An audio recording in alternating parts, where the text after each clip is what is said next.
एक दिन मैं खुले आसमान के नीचे बैठी थी। तभी मेरे सामने दो लड़कियां गुजरी। वह एक दूसरे से काफ़ी हंसी मजाक मस्ती करते हुए जा रही थी। उनको देखते ही मुझको मेरे कॉलेज के दिन याद आ गए। मेरी भी कॉलेज में एक ऐसी ख़ास दोस्त थी। हम भी कॉलेज के समय में काफ़ी मस्ती किया करते थे, एक दूसरे से बहुत सारी बातें किया करते थे। हम जब साथ होते थे मानो हमें किसी की ज़रूरत ही नहीं थी। वो पल भी कितने अच्छे थे।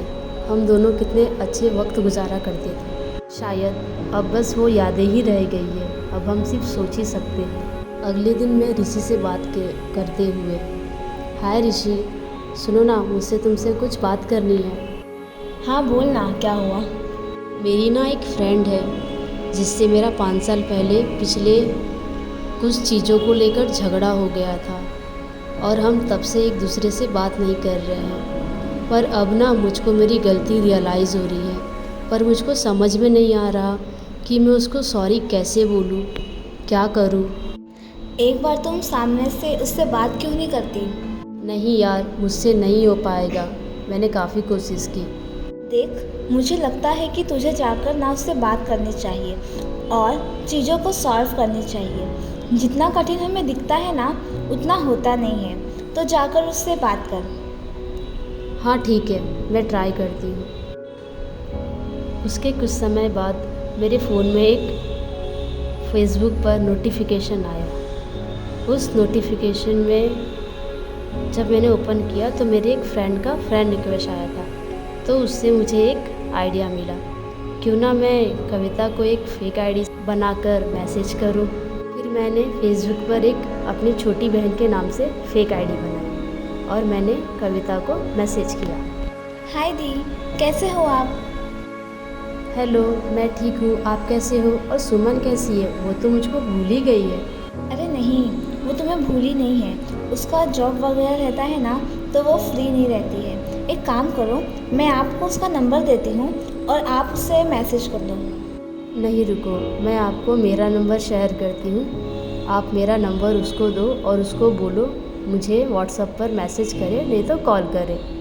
ठीक है। इस तरह हमारी मिलने की शुरुआत हुई। उसी दरमियान हम कई बार मिलने लगे और मैंने सोचा कि क्यों ना मैं उससे इतने सालों की बात जो मैंने उससे नहीं कह पाई उसे अभी कह दूँ। पर जब भी मैं उससे मिलती थी, हालांकि यह बात मेरे गले तक आती थी, पर मैं उससे कह नहीं पाती थी।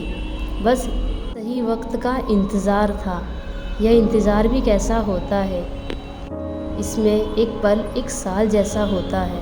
बस इंतज़ार करते करते हम दोनों 2-3 बार मिलते।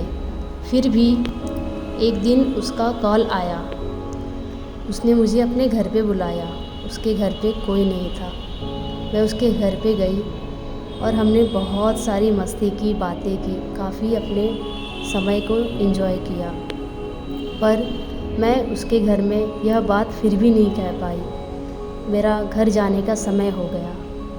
मैं नीचे बिल्डिंग के आई और वो मुझको छोड़ने के लिए आई।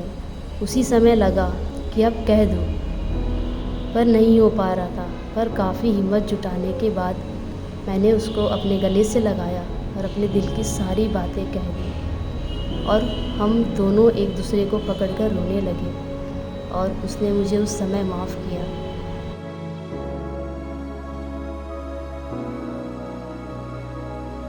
यह 2 शब्द कहते ही ऐसा लगा जैसे यह वक्त का इंतज़ार था।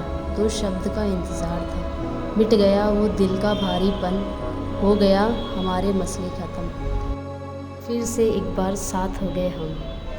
उस दिन के बाद आज तक हम साथ में हैं और हमारी दोस्ती काफ़ी अच्छी चल रही है। दोस्ती किसी के लिए एहसास है तो किसी के लिए विश्वास है, किसी के लिए बस एक आस है, पर मेरे लिए दोस्ती का मतलब कुछ खास है।